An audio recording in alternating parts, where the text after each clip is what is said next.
श्री प्रकाश जी धारीवाल जी की धर्मपत्नी श्रीमती दीना जी प्रकाश जी धारीवाल जी ने एक प्रश्न किया था प्रदोष के लिए।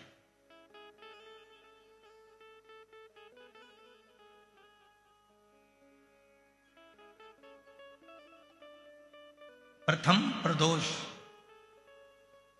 की उत्पत्ति कब और कैसे हुई? सबसे पहला प्रदोष का व्रत किसने धारण किया था? कहा जब देवता और असुरों ने मंथन किया और उस मंथन में जो हलाहल विष निकला और वो विष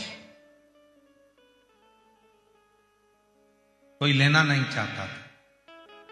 ऐसा दुनिया में कोई नहीं है जो बुराई लेगा। अच्छा किया तो मैंने किया, बुरा करा तो इसने किया।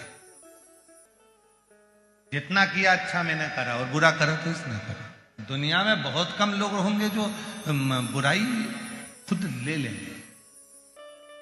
जब मंथन हुआ विष निकला और वो विष हलाहल विष शिव जी के पास पहुंचा।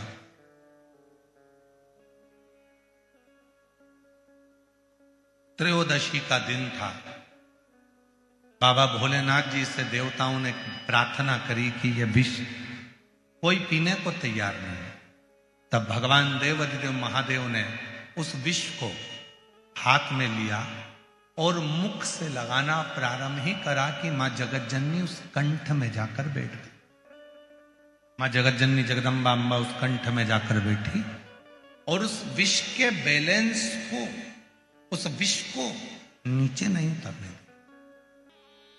इतना हलाहल विष था कि देवाधिदेव महादेव भी अगर उस विष को पीते तो उनके भी प्राण जा सकते, पर उतरने ही नहीं दी।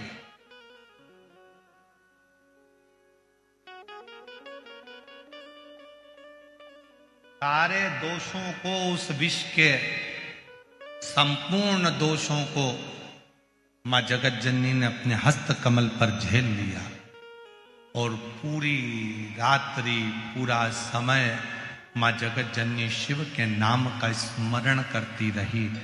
शिव जी प्रसन्न हो गए और संपूर्ण सुख देने वाले उस प्रदोष का महत्व स्वयं शंकर जी ने पार्वती से कह दिया। पार्वती, आज त्रयोदशी है। जिस दिन तूने प्रदोष काल में मेरे कंठ में इस विष को झेला है,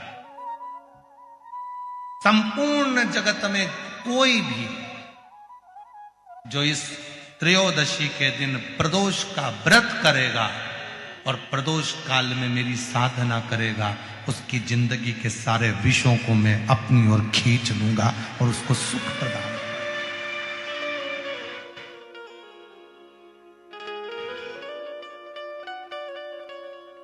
संपूर्ण जगत का विष। कितना सुंदर कहा है। ये जो प्रसंग आप लोगों को मिल रहा है, ये प्रसंग हम इस कथा में लेने वाले नहीं थे, पर उन्होंने माता जी ने पहले दिन ही ऐसा प्रश्न खड़ा कर दिया, इसलिए इसको थोड़ा थोड़ा थोड़ा थोड़ा लिया जा रहा है। इसलिए इसको थोड़ा थोड़ा थोड़ा थोड़ा ले।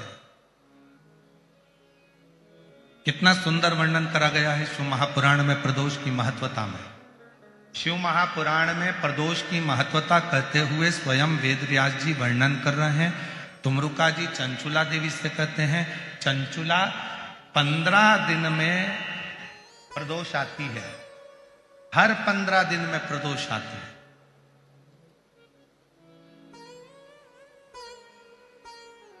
संसार का व्यक्ति यदि किसी तीर्थ में नहीं जा सकता, संसार का व्यक्ति कोई तीर्थ नहीं जा सकता, संसार का व्यक्ति कोई तीर्थ में जाकर स्नान नहीं कर सकता, संसार का व्यक्ति किसी तीर्थ में जाकर किसी पवित्र नदी का यदि स्नान नहीं कर पाता, तीर्थ नहीं जा पाता या भगवान शंकर का भजन नहीं कर पाता, हर 15 दिन में प्रदोष आती है। यदि एक प्रदोष को भी वो भूल से भी एक बेलपत्र या जल या चावल का दाना अगर शंकर को प्रदोष काल में समर्पित कर देता है या प्रदोष का व्रत कर लेता है तो उसके 15 दिन तक लगातार उसे तीर्थ का फल प्राप्त होता रहता है, चाहे फिर वो मंदिर जाए ना जाए, देवालय जाए ना जाए, शिवालय जाए ना जाए, तीर्थ जाए ना जाए, ये उसके ऊपर निर्भर करता है। पर एक चावल का दाना भी, एक बेलपत्र भी, एक लोटा जल भी यदि प्रदोष काल में प्रदोष के दिन शिव को समर्पित हो जाता है तो उसका फल जरूर, और एक दिन तक नहीं मिलता, 15 दिन तक लगातार उस फल को प्राप्त